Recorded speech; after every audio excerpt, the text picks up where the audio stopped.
Pues es lunes de la mesa de periodistas, ya están los tres aquí. No me había tocado compartir contigo, Marta Olivia López, me da muchísimo gusto, es la primera ocasión, espero que sean muchísimas más. Buenas tardes. Gracias, Temoris, un gusto coincidir. Buenas tardes a Jorge Meléndez y a Salvador Frausto. Y también, también nuestro querido Salvador Frausto, siempre tan dado al arte moderno con su cuadro de Pollock detrás. Gracias, Salvador. Buenas tardes. Gracias, Temoris. Sé que te gusta mucho este cuadro, que es una imitación de Pollock, una libre interpretación de un artista oaxaqueño. Marta Olivia, un abrazo igual para Jorge. Y Jorge Meléndez, buenas tardes, ¿cómo estás? Buenas tardes, un saludo primero a Julio, que no va a estar porque anda medio mal, dicen, de su garganta, y a ustedes tres por estar en esta mesa que espero que sea muy provechosa para todos. Todos esperamos que sí, eso yo nada más les voy a poner las pelotas, los balones para que ustedes los pateen. Pero muchísimas gracias. Bueno, pues empezamos con nuestro primer tema del día de hoy, que es otra vez este señor. Hay que ser corteses, ¿no? Lo cortés no quita lo valiente. Ese señor Ricardo Salinas Pliego, que, ha estado, siempre es bastante vulgar, bastante agresivo, bastante amenazante, pero sobre todo ahora que le quieren cobrar más impuestos, o sea, más de los impuestos que debe, pues ha estado mucho más agresivo contra periodistas, contra usuarios y usuarias comunes de Twitter, pero de manera especialmente repugnante contra la senadora y secretaria general de Morena. Esto no es repugnante porque ella sea senadora o secretaria general de Morena, es repugnante porque es una mujer que merece respeto y evidentemente Ricardo Salinas Pliego le ha buscado todas las formas de faltarle respeto y de seguir haciéndolo, incluso cuando han intentado llamarle la atención desde el Instituto Nacional Electoral. Marta Olivia, este es un tema yo creo muy importante para las mujeres. Yo quisiera tener tu opinión al respecto. Sí, primero decir que no esperábamos nada de Ricardo Salinas Pliego y aún así, como dicen los chavos, no deja de decepcionar. La tercera persona más rica en 2023, de acuerdo a la revista Forbes, muestra una y otra vez su desprecio por las instituciones, por la mayoría de los mexicanos, y el claro ejemplo de que el dinero no lo es todo en la vida, no te da valores, educación ni calidad humana. Salinas Pliego tuiteó hoy, por ejemplo, que el INE debe morir por ineficiente y corrupto, calificándolo sobre todo como un organismo que funciona como una pandilla de corruptos al servicio de los partidos políticos. Podemos estar de acuerdo con este dudoso actuar de algunos consejeros de antes IFE, ahora INE, pero me queda claro que Salinas Pliego olvida cómo gracias al INE se han realizado elecciones a las que llegan a las administraciones públicas y a los cargos personajes como su hija Ninfa Salinas, quien fue senadora por el Partido Verde Ecologista de México del 2012 al 2018. Me parece también que más allá del desprecio que Salinas Pliego muestra por las instituciones, por los mexicanos y hasta por sí mismo, creo que tendríamos que poner especial atención a este personaje bravucón, corriente, y me parece despreciable, que ha construido en redes sociales. No olvidemos que en 2016 un personaje similar llegó a la presidencia de Estados Unidos. Donald Trump reiteró en ese tiempo que podía dispararle a alguien en la calle y la gente seguiría votando por él. Falta poco para que Salinas Pliego salga y nos diga lo mismo. Y guardadas las proporciones, hay que mirar con especial atención lo que ocurrió este domingo en las elecciones primarias de Argentina, donde el candidato más votado, Javier Milei, un político de extrema derecha que, entre otras cosas, ha sugerido una drástica reducción en el gasto público, dolarizar la economía, que los argentinos compren armas sin restricciones y legalizar el mercado y la venta de órganos. Aguas aquí, yo lo veo de esta manera general. No vaya a ser que Salinas Pliego se le ocurra ser abanderado por un partido político y que proponga barbaridades como las de Milei. Y lo que es peor, que algunos mexicanos pudieran verlo como alternativa real de nación. Me parece también que las agresiones que ha hecho, o sea, lo dibuja una persona insensible, sin valores. Recordemos la pandemia, cómo hizo trabajar a todos sus empleados de TV Azteca, vulnerarlos. Me parece que es un personaje deleznable. Esa es mi primera aportación. Gracias, Marta Olivia. Salvador Frausto, ¿tú te imaginas a Salinas Pliego haciendo política como candidato, por ejemplo, a la presidencia o algún otro puesto de elección?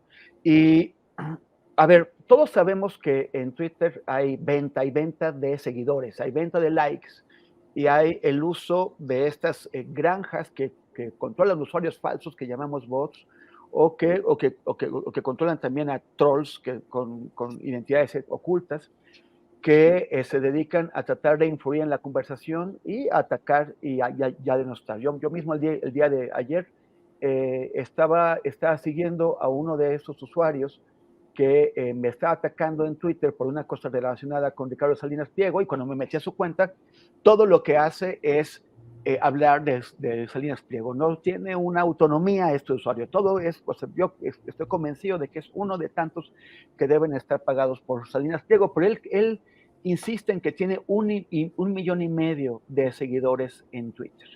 Y parece que sí hay una parte de la población que le parece, pues, interesante, o incluso una persona a la que hay que aplaudirle sus impertinencias y su sistemática agresión, por ejemplo, contra este gobierno por lo que tiene que ver en su política de salud o en los libros de texto gratuitos.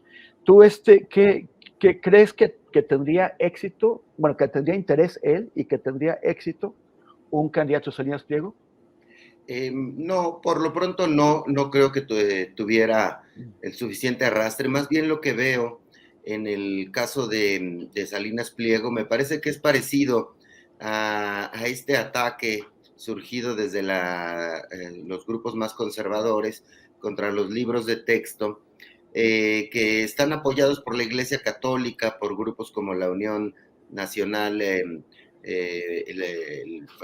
Familias, de padres de familia. De padres de familia. Entonces, me parece que tratan de mantener activa la discusión del movimiento de las bases de la extrema derecha y de los grupos más conservadores, a partir de estos ataques que hace Salinas Pliego, pero también estos grupos conservadores. El fin de semana tuvimos también la noticia, para sumar al asunto, de que hay este tipo de organizaciones que están buscando impulsar la candidatura independiente de Verástegui por la presidencia de la República, que es, pues, nuestro pequeño Trump. El señor Verástegui es muy conservador, está contra el aborto, considera que es aberrante las personas gays, por ejemplo, y al mantener movilizada el pensamiento de la derecha conservadora, están expresando un enojo, una molestia por la candidatura de la propia Xóchitl Gálvez. Está muy molesta la extrema derecha, un sector muy importante del PAN,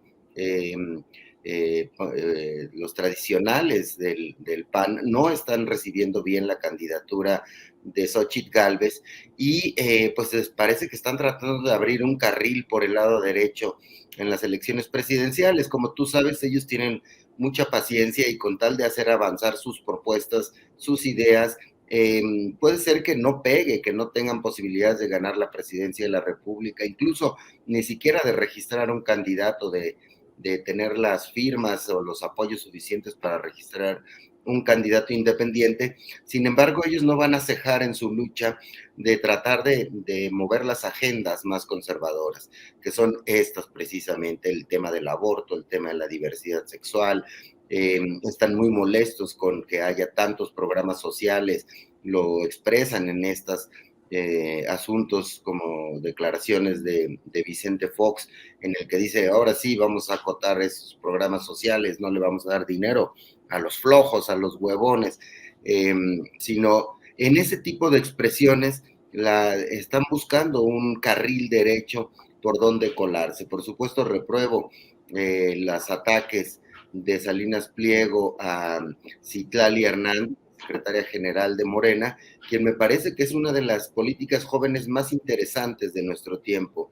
Está trazando una serie de diálogos al interior de Morena, ha estado jalando a otros militantes jóvenes para que tengan posibilidades y voz dentro del movimiento obradorista, y pues sus ataques son simplemente clasistas, racistas, que no tienen ningún sustento. Pero yo lo que veo fundamentalmente es un oportunismo para tener movilizados a los grupos de más conservadores de nuestro país. Un dato muy interesante lo dio, para cerrar mi comentario, los propios firmas que obtuvieron los aspirantes al ser el candidato opositor.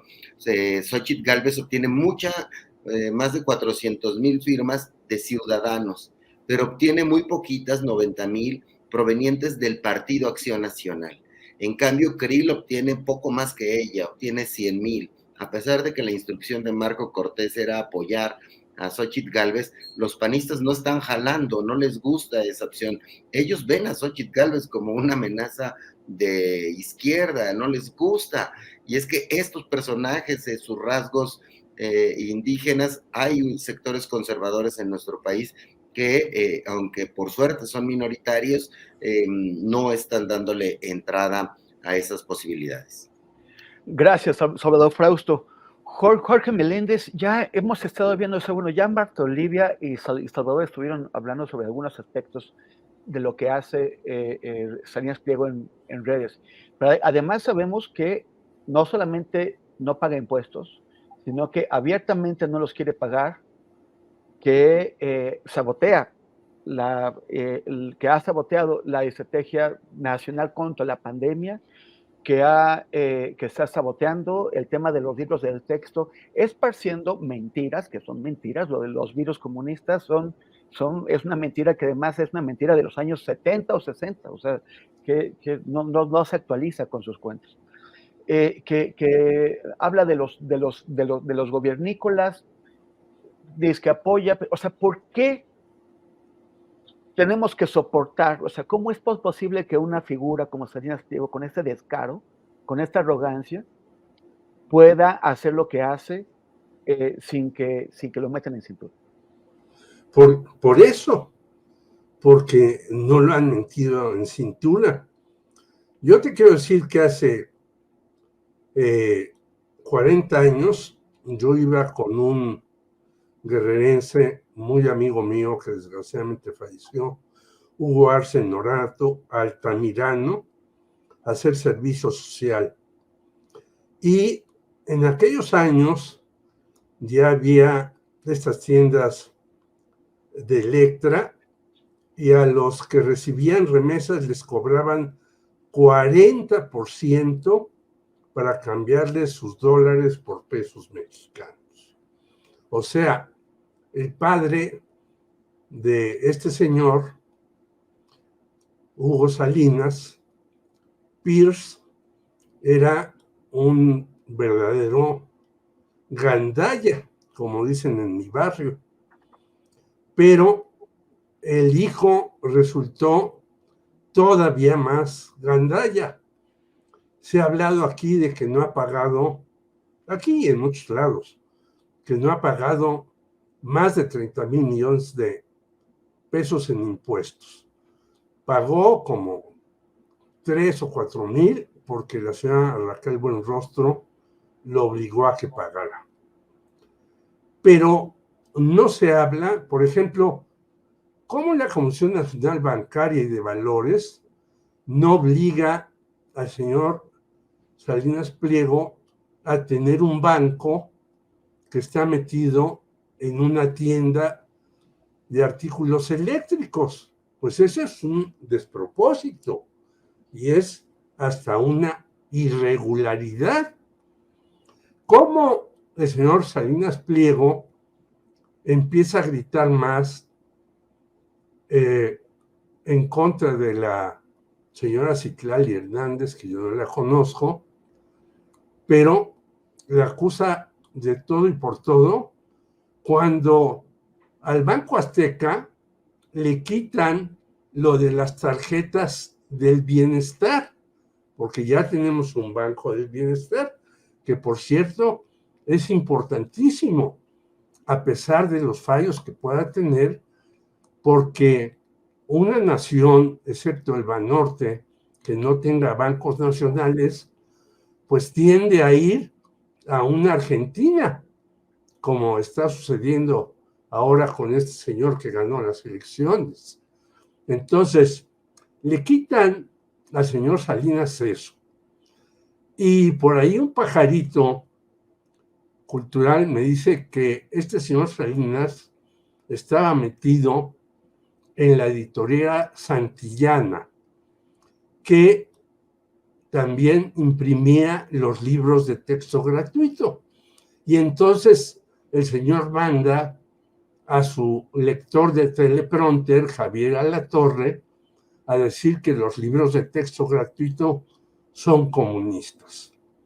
Y como sigue en líos con el fisco, porque tratan de cobrarle estos 36,000 o 37,000 millones de pesos que no ha pagado, es igual que Donald Trump hace un litigio de estas cosas, como le han quitado lo de las tarjetas de bienestar y como le han quitado lo del libro de texto gratuito, pues su patanería va contra lo que él considera el flanco más débil de Morena, que es la señora Citlali Hernández. Pero yo me pregunto, como mi tocayo Cepeda Patterson, ¿por qué el señor López Obrador no mete en cintura a este sujeto teniendo todas las posibilidades de hacerlo? Y entonces el hombre pues se siente un ser intocable, porque hace rato decía Marta Olivia, es el tercer millonario de México. Bueno, hay que ver en los últimos 10 años cómo creció su fortuna, porque no era el tercer millonario de México. Después de Slim está Larrea, Balleres, etcétera, etcétera. Y ha ido desplazando a muchos otros millonarios que eran banqueros, que eran comerciantes, etcétera, en esa lista. ¿Cómo lo ha hecho? Pues dándole voz a Vicente Fox en aquella ocasión de hoy, dándole voz a diferentes candidatos a la presidencia y atacándolos cuando, como en el caso famoso de El Charco de las Ranas y Paco Stanley y Cuauhtémoc Cárdenas. Es decir, utiliza un medio concesionado para su servicio. Y ningún presidente, pero tampoco el Instituto Federal de Telecomunicaciones, le ha puesto un alto a este señor. Es el momento de decir, basta ya. No puede usted hacer lo que le dé la gana con una concesión televisiva y atacar misóginamente a quien le dé la gana. Gracias, Jorge. Vamos a cambiar de tema, vamos al tema de los libros de texto. En particular porque el estado, de los 5 estados, me parece que son 5, de pronto no queda claro quién se suma, quién se va, sí, que están en la actitud de no distribuir los libros de texto, y que en el caso de Chihuahua, pues parece que es el que va más avanzado en esto, porque ya logró a su favor un recurso legal que le permite, al menos es provisional, es un amparo provisional que le permite que por el momento no se distribuyan los libros de texto, aunque pues está a punto de empezar el ciclo escolar. Y un grupo bastante nutrido de maestros en distintas posiciones en Chihuahua, ha pedido lo contrario, ha pedido que sí se distribuyan esos libros de texto. Marta Olivia, ¿cómo la ves? ¿Están tomando a las alumnas, a los alumnos, a los niños de México como rehenes en un pleito político? Sí, totalmente, me robaste las palabras, pero es eso, cómo la agenda política afecta ahora hasta la educación y cómo estas alianzas del PRI, del PAN, hacen esta situación. Y a mí me parece que Maru Campos, por ejemplo, la gobernadora de Chihuahua, ha olvidado, pareciera que eran muy bien hechos durante las pasadas administraciones, ni su partido, ni el PRI tenían un posicionamiento tan claro. Pareciera como si eran pulcros, sin errores ortográficos o de lógica, que yo recuerdo eran las principales comentarios que había al respecto. También hay que decirlo, lo dice una gobernadora de tinte conservador que no ha tenido ningún empacho en usar recursos públicos para promover sus encuentros con juventudes católicas.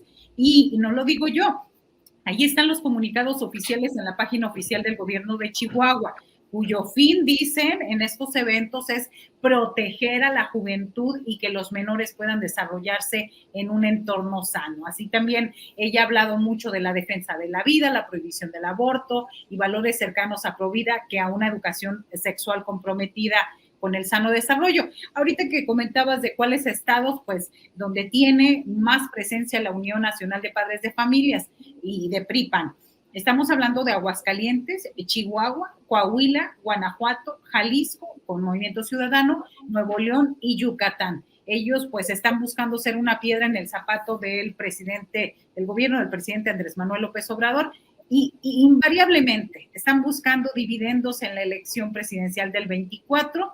No le ha resultado ninguna estrategia a la oposición y dudo que a pesar de eso les resulte ahora, sobre todo porque los padres de familia y los estudiantes y sobre todo los maestros ya se están organizando por su parte. Y hay también ahí pues ya descontento al respecto, porque esta campaña, unido al tema anterior, esta campaña mentirosa y desinformada de TV Azteca, pues causó más yo decía la semana pasada, gracias a esto, los padres de familia por fin pueden meterse al link y ver los libros, ¿no? Me parece que la oposición sigue buscando argumentos para desestimar, para minimizar al gobierno del presidente Andrés Manuel López Obrador, y ante la falta de estrategia y programa propio, pues tienen que pegarse a todo lo que sea anti-AMLO para buscar adeptos y buscar militantes y sobre todo en este momento buscar votos. Temoris. Gracias, Marta Olivia. Salvador Frausto, bueno, pues sabemos que la Unión Nacional de Padres de la Familia fue tomada por el Yunque en 1976 a la mala mediante un fraude electoral en un proceso interno de la Unión. Y desde entonces ha sido uno de los principales organizaciones fachadas de este grupo clandestino, extremista, ultracatólico y ultraconservador. Y han hecho campañas contra los libros del texto cuando estaba el PRI, desde el principio, desde que fueron introducidos en el 59. Luego también hizo campaña contra los libros de texto que hizo el PAN cuando estaba en el gobierno. Recordemos que incluso en 2009 quemaron libros de texto hechos por el gobierno de Felipe Calderón, los quemaron en León, en Guanajuato, porque presentaban temas que no les gustaban, como los de la reproducción humana. Pero ahora, de pronto, ¿qué es lo que pasa? Tanto el PAN como el PRI y hasta el PRD se han puesto debajo del paraguas de la Unión, del Yunque. ¿Qué es lo que está pasando aquí? Primero que nada, habrá que observar que todo lo ideológico es político. Es decir, lanzan esta campaña contra los libros de texto desde las pantallas de televisión azteca, y hay razones económicas e ideológicas y políticas en este tipo de ataques. Por una parte, pues lo que comentaba Jorge, le quitaron a Salinas Pliego las tarjetas del bienestar, que las emitía su banco, el Banco Azteca, ha tenido otro tipo de pérdidas que tienen que ver con la impresión de los libros, y eso, y pues pasa por una muy mala racha económica esta televisora, de acuerdo a la Bolsa Mexicana de Valores y a la Bolsa de Estados Unidos. Entonces, eso se conjuga con esta nueva alianza que nunca se ha roto, pero hay momentos en los que se fortalece, como en ciertos momentos políticos, como son ahora los tiempos electorales, en los cuales lo que estamos viendo es que se están, como bien dices, supeditando los intereses de los partidos como PAN y como PRI y PRD a los intereses de estos grupos conservadores. Están juntos en esa misma jugada. Los 5 estados que están en rebelión contra los libros de texto son estados gobernados por el PAN y por el PRI, y en algunos casos ellos, los partidos en solitario, en otros casos los partidos que han ido coaligados. Entonces, pues lo que estamos viendo es que están teniendo una jugada en la cual los expertos en campañas electorales han comentado que la primera estrategia que tiene que hacer alguien al inicio de una campaña es tratar de solidificar sus bases sus simpatizantes más fieles. Entonces, en esta etapa de la guerra electoral, de la lucha por la presidencia de la República, yo creo que tanto del lado del frente opositor están escuchándose esas voces radicales y conservadoras para tratar de atraer y tener cerca a estas bases militantes que son minoritarias, y del lado de Morena también vemos un discurso de izquierda muy sólido en las encuestas a los militantes de Morena, apoyando más a Claudia Sheinbaum que a Marcelo Ebrard, que ofrece una opción de centro izquierda, y los apoyos de Ebrard pues vienen un poco más de los ciudadanos indecisos, de ciudadanos sin partido, esa guerra está interesante en este momento. Yo no sé cómo le va a salir a la alianza esa jugada, porque por otra parte está hoy un artículo muy interesante de Viri Ríos. Viri Ríos escribe hoy en Milenio sobre cómo también la alianza busca coquetear con el lado izquierdo. ¿Se acuerdan que hace unas semanas nos burlábamos que todos ya se definen de izquierda? Claudio X González decía que él era de izquierda, Krill decía que él era la izquierda de la derecha, y bueno, pues toda esta guerra por el espectro, por posicionarse en el espectro político, tiene que ver con lo político y con lo electoral. Entonces, a mí, y eso explica la falta de apoyo de Xóchitl Gálvez por parte de los panistas, pero también las expresiones radicales de los panistas y de los grupos conservadores para tratar de jalar agua al molino opositor. Entonces veo por ahí una guerra interesante por ubicarse y posicionarse en el espectro político de la lucha por la presidencia. Gracias, Salvador. Jorge Meléndez, si han estado disputándose autoadscripción como de izquierda, de pronto ya, no sé si un día Vicente Fox también va a decir que él es de izquierda, o Calderón, o una cosa así, pero se han estado tratando de ganarse al electorado, si no de izquierda, por lo menos del centro, con estas posturas, con este endulcoramiento de sus posturas.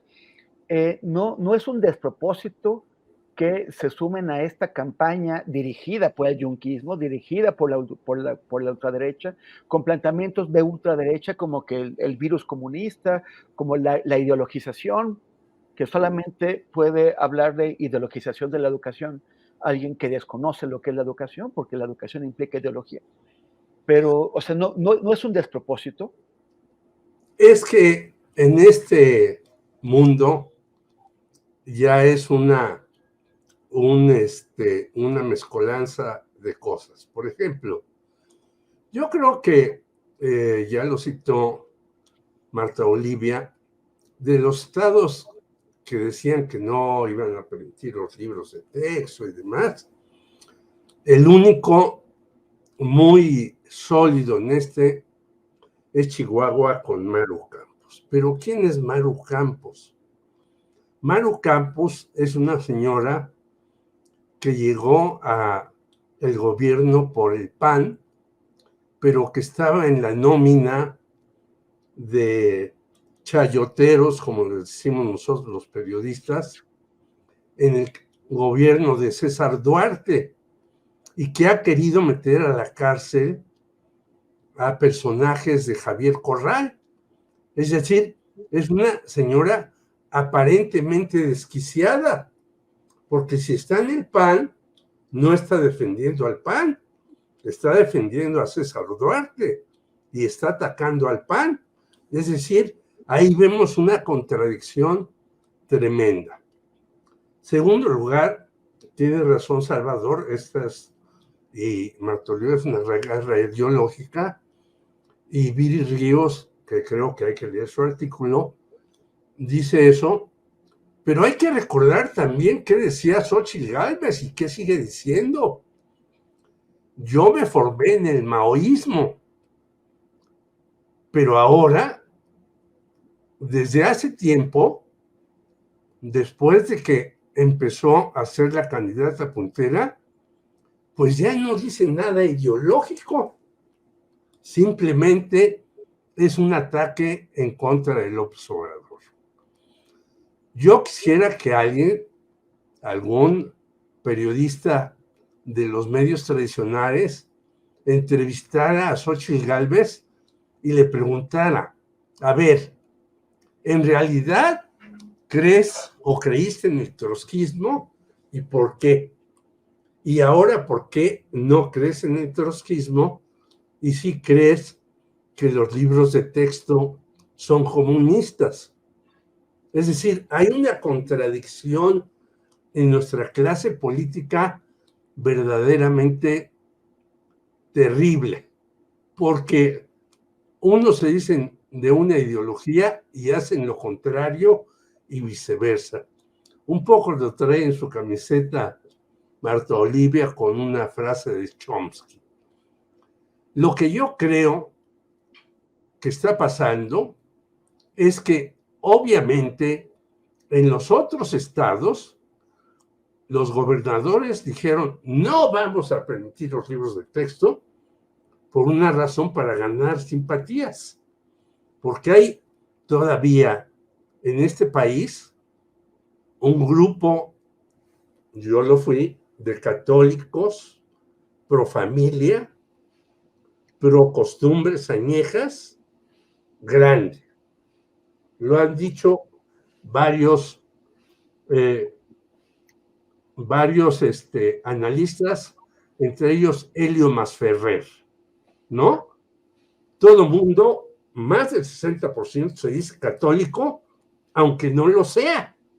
Si le preguntan a ese 60%, bueno, usted es católico, usted dice que es católico, ¿va a la iglesia? No. ¿Qué dice acerca de las encíclicas del Padre Francisco, de que todos somos iguales y que él no tiene ni siquiera derecho a decir si un homosexual debe ser o no católico? No, pues no sé qué dice el Padre Francisco porque nunca lo he escuchado, etcétera. Es decir, hay un enredo intelectual porque así nos ha hecho un enredo llamado PRI, donde se decían, incluso López Mateos decía, yo soy de izquierda dentro de la Constitución. Bueno, la Constitución es un texto en donde hay cosas de izquierda, que los hicieron Francisco J. Mújica y otros. Es clarísimo. El que lea la Constitución tiene que decir, pues aquí hay una corriente ni siquiera liberal, como dice el señor Andrés Manuel López Obrador, porque él dice que el pleito es entre liberales y conservadores. No es cierto. La Constitución la hicieron algunos anarquistas y socialistas, aunque no lo reconozca el señor López Obrador, con todo respeto para él y para sus fans que me van a hacer picadillo. Pero la verdad es esa. Entonces, hemos estado inmersos en un país en donde incluso los empresarios dicen que van a apoyar a los pobres con trabajo, pero ya que están ahí, pues los despluman de todas con todas. Por lo tanto, yo creo, para regresar a los libros de texto, que estos libros de texto, como dijo en una entrevista que hicimos a Manuel Gilantón, son unos libros de texto que estaría orgulloso Freire y que estaría orgulloso un compañero mío que cumple un año de fallecido, Jorge Martínez Almaraz, que fundó el Centro Freire. ¿Por qué? Porque son libros de texto que perdón, pero los maestros van a tener que ponerse a leerlos y a trabajar. Y yo conozco maestros en la universidad que no trabajan, que dictan. ¿Cómo puede llegar uno a ser maestro de la universidad a dictarle a sus alumnos y que tomen nota? No, uno tiene que llegar a discutir con los alumnos lo que dicen los libros de texto. Y si lo que dijo hace años Marx es todavía cierto o no. ¿Qué dijo? El proletariado va a ser la revolución. Pues no, eso ya no existe, porque hay un libro de Jeremy Rifkin, que ni siquiera es marxista, de los años 90, 95, que se llama El fin del trabajo, y hacia allá vamos, ahora más con la inteligencia artificial. Entonces yo lo que digo, todo el mundo quiere sacarle raja a determinadas cuestiones y no sabe ni lo que dice. La única que sí sabe es Maru Campos, porque sigue cobrando o pagándole el dinero que le dio César Duarte en contra del propio PAN, y ella llega a la gubernatura por parte del PAN. ¿Qué va a pasar en la próxima discusión que tenga la señora Xóchitl Gálvez en serio?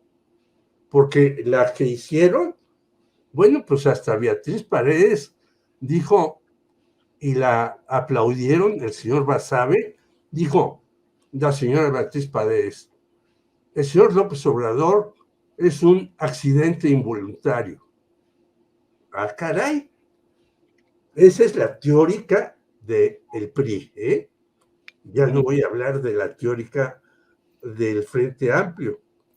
Es decir, después de un largo proceso de izquierda, que hubo hasta guerrillas, llega un señor que es un accidente involuntario. Bueno, pues escuchemos a nuestros políticos y saquemos las conclusiones. Maru Campos podrá poner 30 amparos mayores, los libros de texto se van a distribuir, aunque no quiera ella, porque también ahí están metidos los maestros que tienen su parte política. Gracias, Jorge. Bueno, ya se nos está corriendo el tiempo, hecho la raya. Pero pasemos al tema de Ostula. Ostula es una comunidad en Michoacán. Yo creo que gran parte de nuestro público la conoce, porque es uno de los principales centros de resistencia indígena desde que en 2009 formaron una autodefensa, porque tienen un territorio que todo el mundo quiere. Tiene playas, entonces todos los que quieren desarrollar hacer negocios con las playas, de desarrollos turísticos, lo quieren, pero también tiene bosques de los que está en madera, tiene yacimientos de hierro, entonces están asediados por todos lados, por ejemplo, por una minera canadiense italiana que se llama Ternium, que está acusada de asociarse con grupos paramilitares para asediar a la comunidad, y también con el grupo llamado Cártel Jalisco Nueva Generación. Este año solamente, o sea, han estado matando y desapareciendo a la gente de las autodefensas de Ostula desde hace muchos años, pero solamente en este año, solamente en estos 8 meses que llevamos de 2023, han asesinado a 6 personas, a 6 miembros de la autodefensa y desaparecido a otros 2. El último, pues fue un muchacho de 20 años que se llama Lorenzo Froilán de la Cruz Ríos. Ellos han estado denunciando este acoso, denunciando la falta de acción de las autoridades. Han habido personas que se han presentado en la mañanera, pero sin embargo, pues parece que en Michoacán el Estado mexicano o no quiere o no puede imponer el orden e imponer la ley. ¿Cuál es tu perspectiva, Bartolivio? Primero, la sorpresa cuando uno empieza con estos temas, entender lo que bien decías, que es Ostula.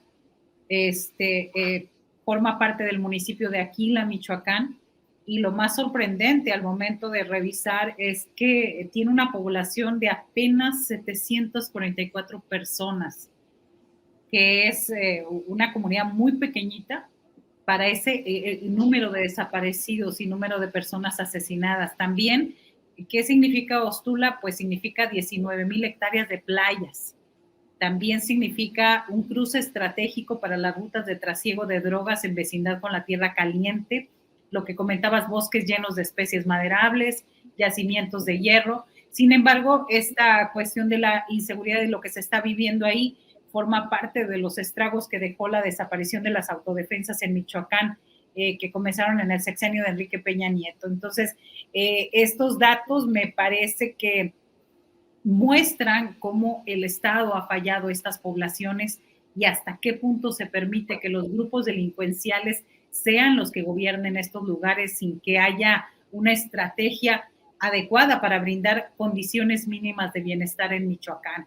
Es grave lo que está sucediendo, es grave estos asesinatos de los 4 guardias comunales que han perdido la vida en este año.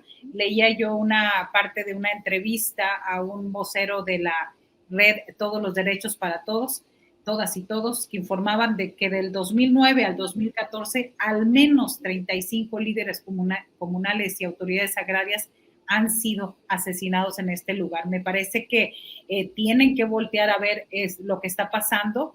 Es grave y sobre todo sorprende la resistencia del pueblo y sorprende que no hasta este momento no haya una estrategia clara, Temoris.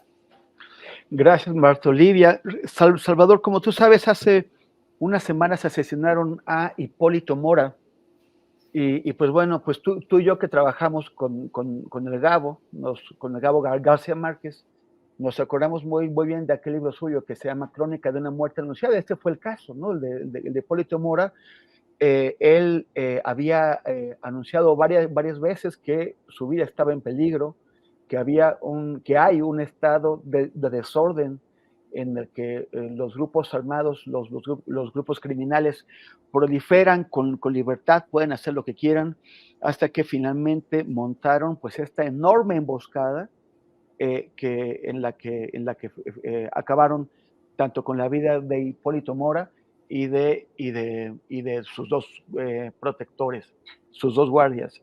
¿Qué es lo que pasa en Michoacán? O sea, ¿cómo es que vemos también este ataque contra la comunidad de Ostula? Son 8 personas, 6 asesinadas, 2 no sabemos qué pasó, pero es posible que ya los hayan asesinado también. Y como señaló Bartolivia, pues es una comunidad muy pequeña. O sea, si son 8 personas este año y tienen poco más de 700 habitantes, pues por cada habitante de Ostula han asesinado o desaparecido a una persona, ¿no? Ya es como si en México hubiera solamente en esos 8 meses en una población de 130 millones de habitantes, pues es como si tuviéramos 1.300.000 asesinados y desaparecidos. Esa sería la proporción equivalente, solo en 8 meses. ¿Qué es lo que pasa en Michoacán? ¿Y qué es lo que pasa con el Estado mexicano? Que no puede, no quiere, ¿qué pasa? Sí, ya que lo mencionaste, recuperando una de las frases que decía el escritor Gabriel García Márquez a los entonces jóvenes periodistas con los que tuvimos la oportunidad de trabajar con él. Él decía hace 10, 15 años que si le hubiera tocado vivir en esa época no hubiera escrito ficción, habría escrito se había dedicado a la crónica periodística porque la realidad superaba a la ficción. Imaginemos lo que diría ahora, en la cual, pues, de verdad, muchas de las cosas que pasan en lugares como Michoacán superan cualquier tipo de imaginación que pueda hacer un novelista sobre sucesos contables o narrables, ¿no? La cantidad que dice Marta Olivia de habitantes que hay en Ostula y por qué se pelean con tanta furia una región con tan pocos habitantes, y tenemos a la par pues una cantidad de asesinatos muy grandes, pues es una herencia terrible que dejaron gobiernos como el del perredista Silvano Aureoles y otros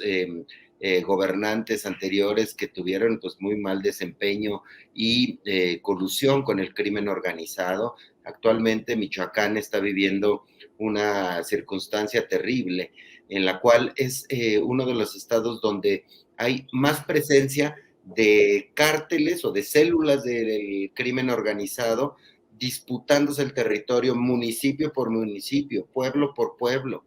Mañana vamos a publicar, les adelanto, en el periódico Milenio, un análisis que realizó una consultoría privada sobre este tema, en el cual se ve en qué municipios hay más cárteles o células de grupos del crimen organizado disputándose el territorio. Y en Michoacán hay muchísimos municipios en los cuales hay 5, 6, hasta 18 facciones de grupos criminales disputándose el territorio. En otros, en los municipios donde se ve relativa calma, es donde solo es controlado por una célula delictiva o por 2 o 3 células delictivas. Pero en nuestro país, esas disputas y esa fragmentación de los otrora grupos criminales dominantes llevan una violencia que termina en homicidios y en secuestros muy fuerte. Otro de los aspectos que hemos visto en esta zona, además de estos lamentables homicidios de líderes comunitarios, que han ido a la alza y sobre todo en esta región, es la utilización de drones que ya compran los grupos criminales, los compran muchas veces a precios muy económicos, las equipan para que puedan disparar, para que puedan arrojar explosivos como granadas u otro tipo de explosivos, y a partir de estar sobrevolando las zonas, atacan a sus rivales o atacan a la Guardia Nacional o atacan a los policías estatales que patrullen por la zona. Entonces es una verdadera zona de guerra que relatarla pues supera todas las imaginaciones que pueda alguien tener de cómo estos grupos criminales se allegan de tecnología muy importante,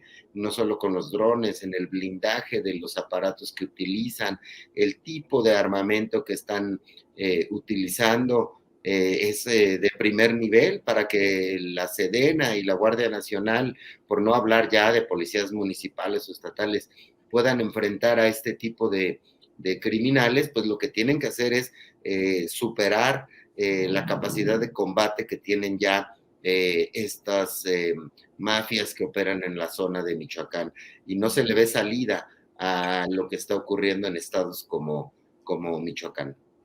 Gracias, Salvador. Jorge Meléndez, nos quedan 8 minutos para repartir entre los tres. Y hay varios temas pendientes, entonces yo te quiero proponer que escojas. Yo creo saber, o sea, hay uno que es especialmente importante para ti porque eres profesor de la universidad. Entonces, mira, o sea, si quieres comentar sobre este tema Ostula, si quieres comentar sobre el tema Argentina, o si quieres hablar sobre la asociación, que es el último tema que tenemos planteado, sobre la asociación del rector que se está adelantando en la Universidad Nacional Autónoma de México. Pues iría al último, nada más diría que, en efecto, a nosotros niños en los libros de texto decían que México era el cuerno de la abundancia, y sí lo es, pero también es el cuerno del saqueo, porque no solamente es el caso de Ostula, qué ha pasado en este sexenio con Samir Flores y qué ha pasado con muchos otros muertos y desaparecidos que no llegan las diferentes comisiones que hay al respecto a un resultado satisfactorio.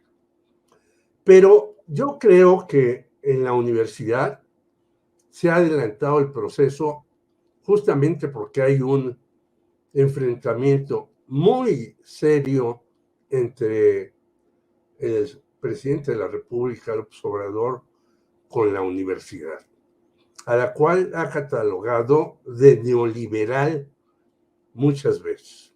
Yo creo que no lo es una universidad en donde hay toda una serie de formaciones muy diversas según los maestros, que ha mostrado en los últimos años que tiene una capacidad de resistencia muy grande, pero como hay en puerta esto de la sucesión rectoral, pues yo creo que el señor Graue dice, adelantemos esto antes de que entre en conflicto con el gobierno federal este asunto.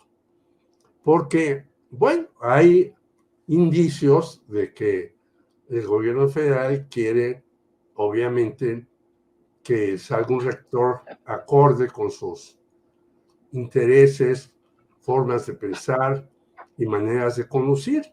Y hay otro sector encabezado por el señor Graue, pero en realidad manejado por el señor Rolando Cordera Campos en la Facultad de Economía, que tiene otra posición y otra opinión.